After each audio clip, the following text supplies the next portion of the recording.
Okay, let's make a tips and tricks video on the new, yet to be released here in a few days, Fujifilm X100V. And there are distinct differences between this and the T and the F and the S camera iterations that actually preceded it. And the first thing people have noticed is that there is not a view mode button on the X100V. It's actually buried deep in the menus. And we'll actually talk about assigning that to a function button, but if you want to find it, you actually have to go over to your settings menu, screen setups, and view mode settings, and you actually have options for both shooting and playback. Let's go over here, and there are completely new options available under this for view mode on the X100V, and there's a description given right here at the bottom. Eye sensor, what it does when you remove your eye, and of course the sensor is right there. And my pick that I use most of the time is viewfinder mode only.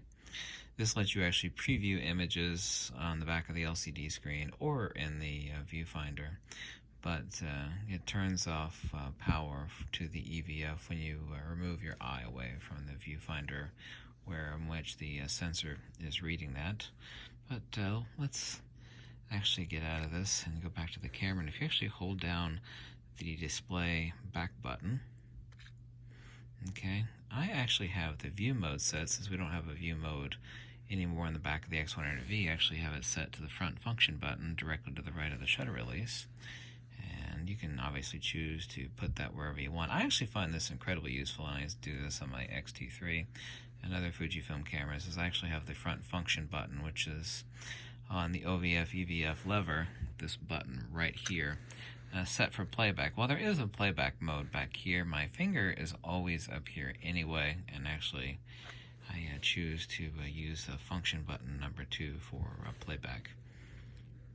We actually have now, since this is a touch display, not only for autofocus point selection, which we'll talk about in a second, for setting a parameter area, we actually have 4 swipe functions. I actually have the top swipe function set for autofocus custom, left swipe for flash, and the right swipe for AE, which is photometry, i.e. matrix metering, center metering, spot metering, or average, and bottom swipe set to boost mode. I have not changed the AE AFL button. It is auto exposure lock and autofocus lock, and rear press in command dial is the same as on X-T3 and X-T2 prior to that for choosing zoom. I would not change the last 2 function buttons, which is the built-in 4-stop ND filter on the viewfinder lever. You actually have to hold it in for about 3 seconds for the ND filter to drop and engage. And lastly, of course, you could actually turn the Q button off, but it never gets in the way anymore, and it can't accidentally be bumped. It's actually recessed flush to the frame, so you leave the Q button alone. Let's take a look at a couple other things that actually was introduced on the Fujifilm X Pro 3 that now exists on the X100V, is that this menu is customizable. I actually chose on the Q button, the Q menu customization, I chose opacity such that you could actually keep your eye up to the viewfinder and choose your Q button selections while still seeing in the background, your scene. So if something's happening while you're actually changing something here, you could still see what's going on in the background. Also, too, the number of tiles are selectable. You could choose 4 or 8, or it used to be, and it still is on the X-T3 and X Pro 2, etc. Way too many tiles. I just don't need more than 8. Maybe you need more than 8. I mean, some people do, but I just don't. I actually, have mine set up for film simulation, face detect, flash functionality, microphone for video, and also shutter type, also autofocus point selection. However, that can be changed right back here as you actually scroll through.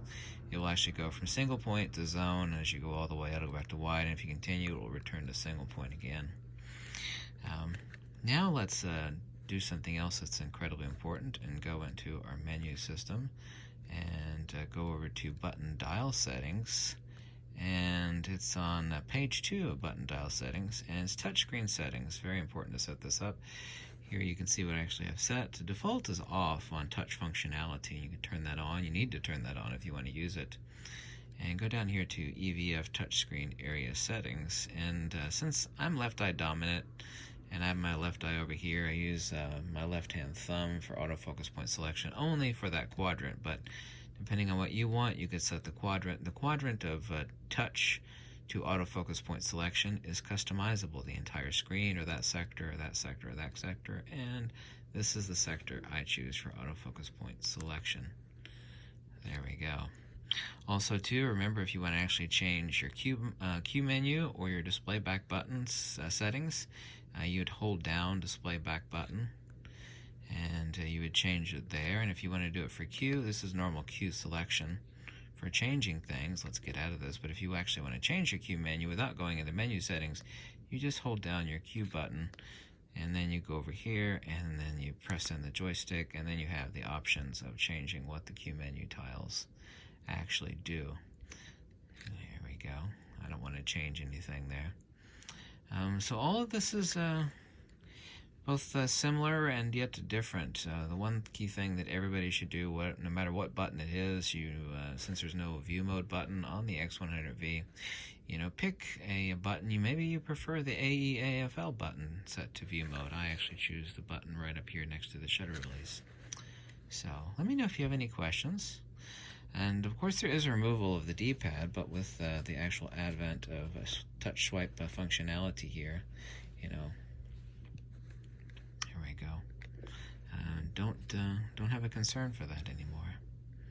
And that was also too taken care of on the XT30, but you have more real estate back here for your thumb and to grip the camera. You're not worried about pressing the Q button accidentally. You're not worried about accidentally pressing the D-pad buttons, but there's more than enough swipe functionality and button customization such that you shouldn't have any issues at all putting all the primary things you need to change on the camera where they properly should go. Thank you so much for watching. Let me know if you have any questions. Goodbye.